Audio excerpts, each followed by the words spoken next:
லண்டனில் சுற்றுலா பயணிகளை அதிகம் கவர்ந்திழுக்கக்கூடிய ஒரு பகுதி பார்லிமெண்ட் ஸ்கொயரு, நாடாளுமன்ற கட்டிடம்.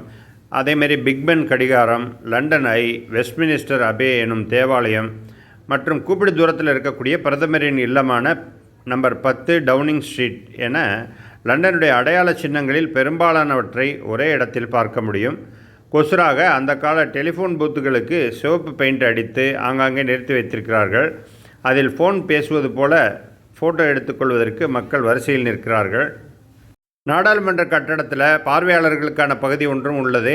கூட்டம் நடக்கும் நேரங்களில் அங்கு பார்வையாளர்களை அனுமதிப்பார்கள். அந்த அனுமதி இப்போதும் உண்டா என்று தெரியவில்லை. நாடாளுமன்றத்துக்கு எதிரில் இருக்கக்கூடிய திறந்த வெளியில் சர்ச்சில் போன்ற அரசியல் தலைவர்களுடைய சிலைகள் இருக்கின்றன. போராட்டங்கள், ஆர்ப்பாட்டங்கள் நடக்கக்கூடிய இடமும் இதுதான். அந்த பகுதியில் மகாத்மா காந்தியின் சிலையும் வைத்திருக்கிறார்கள். காலமெல்லாம் பிரிட்டிஷ் அரசை எதிர்த்து போராடி கொண்டிருந்தவருக்கு அந்த பிரிட்டிஷ் மண்ணிலேயே சிலை. ஆச்சரியமான செய்திதான்.